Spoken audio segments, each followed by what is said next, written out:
Sujet celui de Pascal, l'élevage d'oiseaux au Québec. Ben oui, au Québec, les oiseaux que vous achetez en animalerie, que vous adoptez en animalerie, bien, ça peut provenir de deux endroits. Ça peut être de l'import-export, donc on importe des oiseaux qui viennent des pays plus exotiques, mais aussi ça vient d'élevage. Et j'en parle aujourd'hui, ça a l'air peut-être un peu saugrenu comme sujet, parce que c'est un oiseau, on considère ça un peu comme un poisson, c'est dans une cage, tu sais. Mais c'est parce que ça coûte cher, des oiseaux. Entre 100, j'en ai trouvé jusqu'à 3 000 dans les petites annonces quand on parle de perroquets.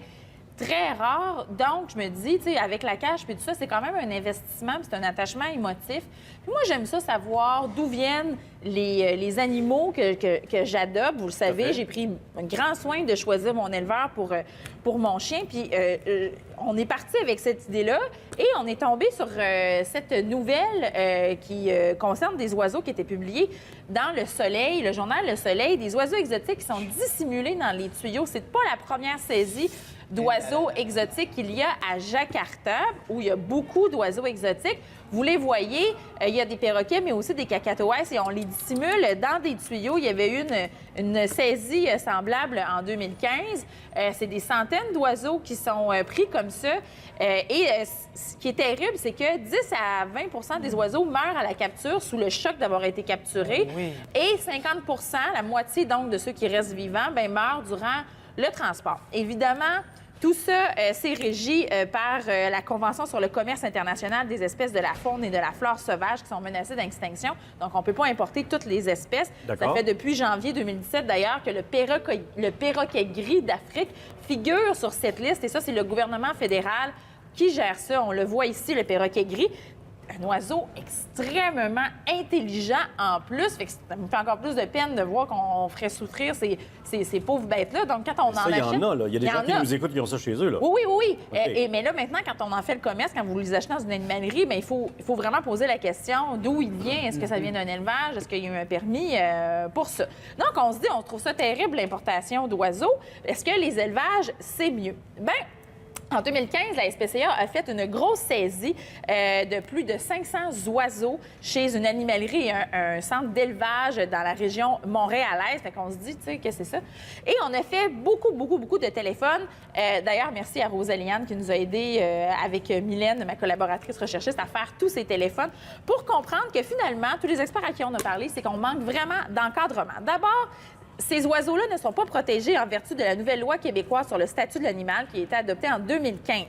Donc, il dit que l'animal n'est plus un bien meuble, mais qu'il est un être doué de sensibilité. Et l'oiseau, c'est un animal. Ouais. On s'est réparti un peu les animaux et comme c'est des espèces sauvages dans la vie qui peuvent vivre par eux-mêmes, en Australie, par exemple, eh bien, c'est le ministère de la Faune qui gère ces animaux-là. Et donc, ils tombent sous la loi de la conservation et de la mise en valeur de la faune et le règlement des animaux en captivité.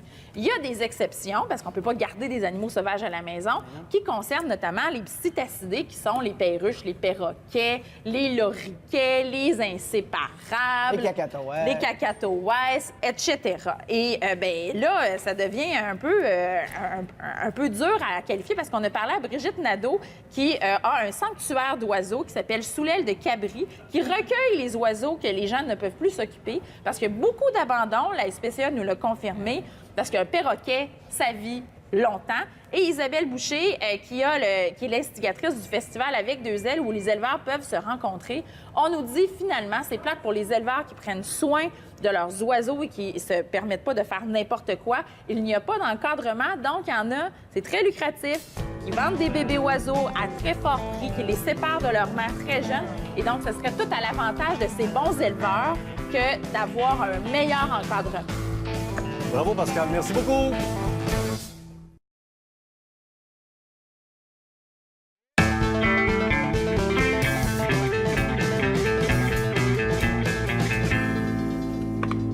Bon début de semaine, Anne-Marie. Bon début de semaine à tout le monde. Merci d'être avec nous. Si tu permets, avant qu'on se lance dans les nouvelles du jour, toi qui aimes les animaux avec tes deux petits chiens, là, Pouf puis Patate. C'est ça, carotte puis navette.